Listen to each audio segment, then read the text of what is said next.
Chapter 5. Welcome to Elysium. You came. I heard a voice call. But it was not just any voice, it was her voice. The voice from my dreams. But I'm not dreaming. You can see me. I observed as I looked into the sky. Welcome to Elysium, Tamarin, she said to me in a gentle voice. Elysium? I asked, looking at the flower. The paradise at the end of the world. I couldn't be happier that you have made it here, she said excitedly. Who are you? I asked, practically yelling at the sky.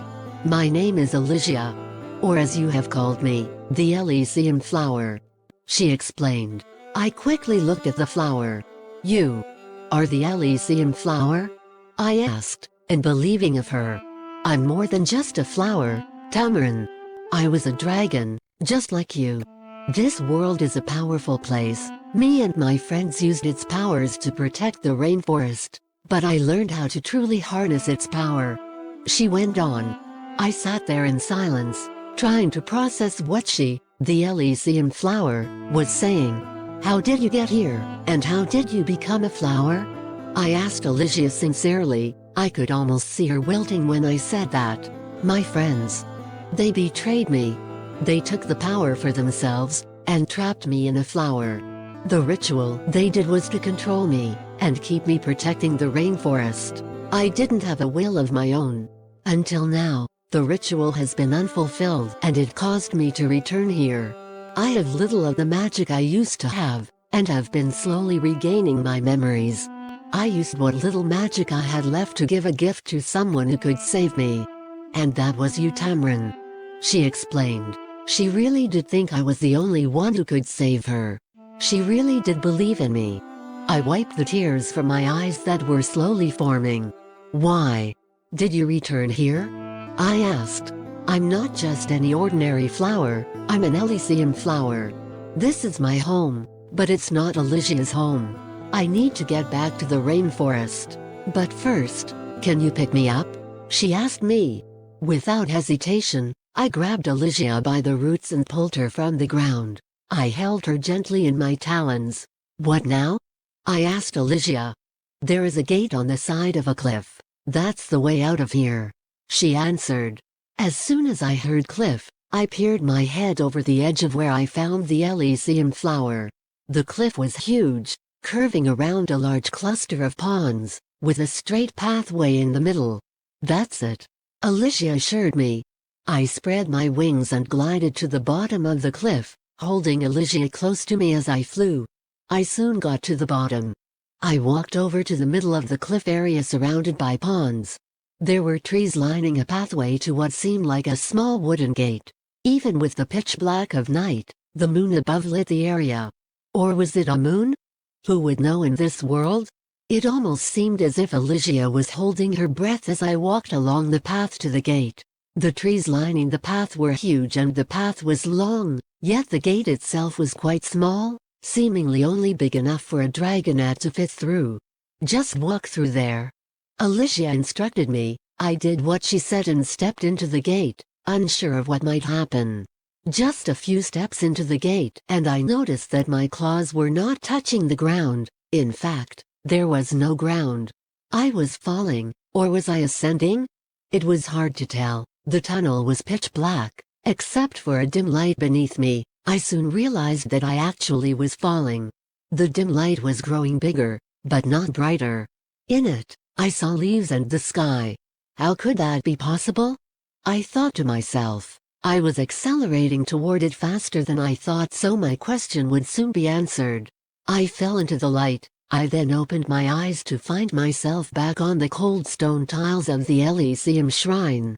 Elysia didn't say a word as we entered. The sky above looked almost identical to what it looked like when I went into the other world, as if no time had passed. I got back up and without another thought and started walking back toward the rainforest. As I walked, I felt a familiar breeze flow through my wings. It became stronger the farther we walked away from the shrine. As if we never left that other world. The path I walked felt strange. It felt as if this is the first time I've been here. I couldn't recognize anything. I thought this was nothing to worry about and I was just overreacting. Until I got to the rainforest. There were cracks all along the ground, as if the world had opened up. The wind became unbearably strong, and I could barely keep myself up. The rainforest was unrecognizable. White pillars rose up from the ground, destroying and deforming the landscape. Oh no! I said to myself, the rainforest.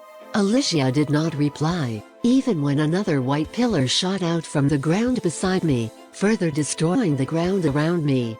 Ah! I yelled as I was knocked back. The ground I was standing on was now rising, and I was able to see the true extent that the rainforest was being destroyed. I just stood there, motionless, not knowing what I could do to stop it. The Elysium flower is back. Why is this happening? I asked Alicia. She did not answer. It may be that even she does not know. The ground I was on continued ascending, and I saw more white pillars shoot up from the ground. All I could think is that this was truly the end of the rainforest. Destroy me. Alicia demanded. What? I stuttered, trying to process what she just said. I can't stay as a flower forever. I need you to destroy me. She once again demanded. But, just do it. She quickly interrupts. I had no choice in it now. I needed to trust her. I dropped the Elysium flower onto the ground and quickly stomped on it with full force for it to not blow away in the wind. The flower soon disintegrated, and right then and there, a large white and blue rainwing materialized in front of me. Alicia! I said in awe. She smiled at me, to then turn away and fly into the mess that used to be the rainforest. I saw a small white light and heard a quiet humming sound within the rainforest. The light quickly became brighter and the sound louder. It soon became unbearable. I covered my ears and closed my eyes and crouched onto the ground. And just as quickly as it came, it left. I opened my eyes to find myself back in the rainwing garden, nose in a flower. Am I dreaming? I asked myself. I then peered my head over to Alicia, who was beside me. No, you are not, Tamarin. She said to me quietly as she put her talons on my shoulder. What happened? How did I get here? What was all that? I slowly asked, walking around the now intact garden. Let's just say, I used some of my magic, she says proudly.